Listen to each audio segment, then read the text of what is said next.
Welcome in math for you. आज हम discuss करेंगे कार्टेशियन प्रोडक्ट। कार्टेशियन प्रोडक्ट क्या है? आपके पास किसी भी दो सेट्स की आपने रिलेशन बनाना है, यानी इट मीन्स उसका बाइनरी रिलेशन बनाना है।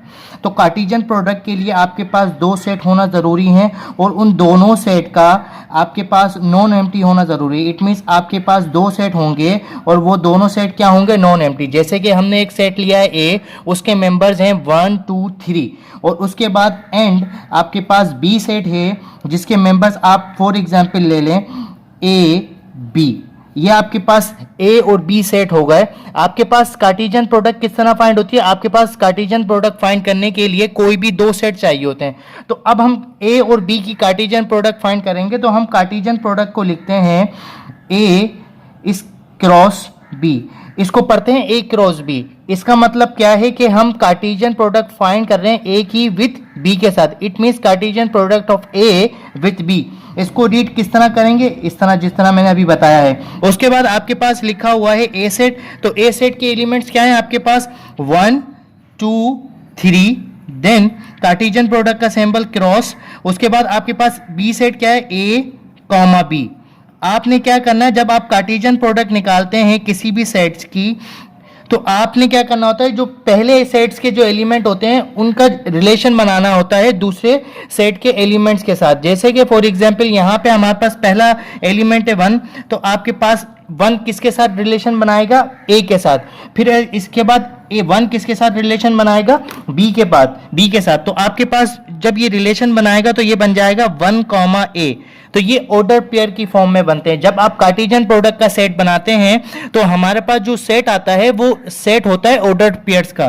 तो आपके पास एक हो गया 1 कॉमा ए, उसके बाद आपके पास होगा 1 कॉमा बी, उसके बाद आपके पास अब 1 आपका कंप्लीट हो गया। अब आप 2 के ऊपर जाएंगे तो आप लिखेंगे 2 कॉमा ए, उसके बाद 2 comma B, 2 comma B, then उसके बाद 3 कॉमा ए और देन उसके बाद लास्ट आएगा आपका 3 कॉमा बी। तो इसको कहते हैं simply Cartesian product of two sets.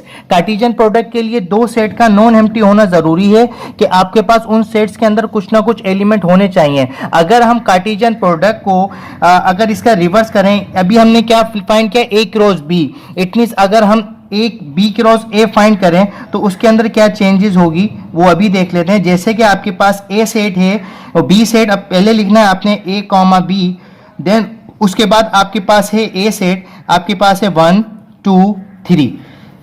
अब आपने इसकी कार्टेशियन प्रोडक्ट फाइंड करनी है। It means cartesian product B with A find करनी है। तो आपने सिंपली क्या करना है, वही रिलेशन बनाना है जो अभी आपने बनाया ऊपर। ए का ऑर्डर पेयर बनेगा 1 के साथ तो ये हो जाएगा ए कॉमा 1, बी का ए का बनेगा 2 के साथ तो हो जाएगा ए कॉमा 2, देन ए कॉमा 3। ये ए के साथ रिलेशन बन गए। देन उसके बाद आप बी के साथ बना लें बी कॉमा 1, बी कॉमा 2 और बी कॉमा 3। ये आपके पास क्या निकल गया? B cartesian product B cross A. It में इसका मतलब B cartesian product of B with A. ये थी आपकी सिंपली कार्टेशियन प्रोडक्ट जिसके अंदर हम दो सेट्स लेते हैं और उनके दरमियान रिलेशन बनाते हैं। इट मींस रिलेशन क्या? ऑर्डर पेयर फॉर्म होते हैं। तो मजीद वीडियोस के लिए हमारे चैनल को सब्सक्राइब करें, वीडियोस को